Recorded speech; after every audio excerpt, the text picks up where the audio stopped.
Apa itu teknik sistem dokumentasi? Nah, dokumentasi merupakan suatu sistem apa, siapa, di mana, dan bagaimana cara pengolahan data, input informasi, dan sistem pengendalian. Nah, secara umum ada 3 alat dokumentasi. Yang pertama, bagan arus data, yang kedua bagan alir, dan yang ketiga itu bagan proses bisnis. Nah, kalau level lebih tinggi lagi, level selanjutnya itu ada 3 jenis lagi. Nah, yang pertama itu membaca data, yang kedua mengevaluasi data, dan yang ketiga menyiapkan data.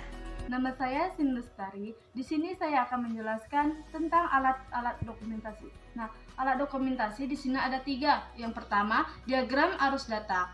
Yang kedua, bagan alur dokumen, bagan alur sistem, bagan alur program. Yang ketiga, diagram proses bisnis. Selanjutnya, diagram arus data.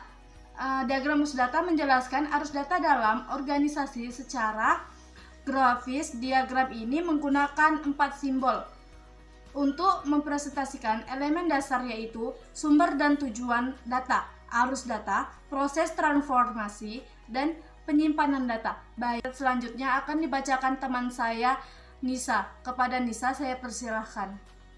Baiklah, saya Khairunisa Manurung akan menjelaskan pembagian diagram arus data. Diagram arus data dibagi ke dalam level-level yang lebih rendah untuk memberikan jumlah detail yang semakin meningkat. Karena beberapa sistem dapat secara penuh dibuat menjadi diagram pada satu lembar kerja. Level diagram arus data tertinggi disebut sebagai diagram konteks karena memberikan level ringkasan tinjauan sistem kepada pembaca. Ini menggambarkan sistem pengolahan data dan entitas yang merupakan sumber dan tujuan sistem input dan output. Yang kedua ada bagan alir. Bagan alir atau flow chart adalah teknik analitis bergambar yang digunakan untuk menjelaskan beberapa aspek dari sistem informasi secara jelas, ringkas, dan logis. Bagan alir mencatat cara proses bisnis dilakukan dan cara dokumen mengalir melalui organisasi. Baiklah, selanjutnya akan dibacakan oleh Khoiriyah. Saya Khoiriyah Rizkin Siregar akan menjelaskan tentang simbol bagan alir. Simbol bagan alir terdiri dari beberapa bagian, yaitu yang pertama simbol input atau output yang menunjukkan input ke atau output dari sistem.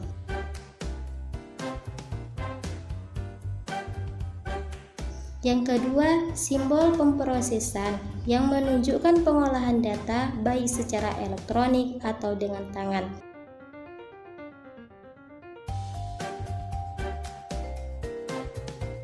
Yang ketiga, simbol penyimpanan yang menunjukkan tempat data disimpan. Yang keempat, simbol arus dan lain-lain yang menunjukkan arus data, di mana bagan alir dimulai dan berakhir, keputusan dibuat, dan cara menambah catatan penjelas untuk bagan alir. Slide selanjutnya yaitu tentang jenis-jenis bagan alir. Jenis-jenis bagan alir terdiri dari beberapa bagian, yaitu yang pertama bagan alir dokumen. Bagan alir dokumen dikembangkan untuk mengilustrasikan arus dokumen dan data antar area pertanggungjawaban dalam organisasi. Bagan ini menelusuri dokumen dari awal hingga akhir, menunjukkan setiap dokumen dimulai, distribusi, tujuan, disposisi, dan semua hal yang terjadi saat mengalir melewati sistem. Yang kedua yaitu bagan alir program. Bagan alir program mengilustrasikan urutan operasi logis yang dilakukan oleh komputer dalam mengeksekusi program. Baik, selanjutnya akan dijelaskan oleh teman saya Radiato. Nama saya Radiato Lasana. Saya di sini ingin menjelaskan diagram proses bisnis. Diagram proses bisnis atau DPB adalah cara visual untuk menjelaskan langkah-langkah atau aktivitas-aktivitas dalam proses bisnis. Contohnya, ada banyak aktivitas dalam siklus pendapatan. Di antaranya adalah menerima pesanan, mengecek kredit pelanggan, memverifikasi persediaan, dan mengonfirmasi penerimaan pesanan pelanggan. Saat DPB dapat menjelaskan interaksi dalam entitas dan juga interaksi antar entitas, DPB dalam buku teks tidak mendokumentasikan aktivitas yang dilakukan oleh pihak eksternal. Oleh karena itu, DPB untuk siklus pendapatan hanya untuk menjelaskan fungsi-fungsi yang dilakukan oleh perusahaan penjual, dan DPB untuk siklus pengeluaran hanya menggambarkan aktivitas yang dilakukan oleh perusahaan pembeli.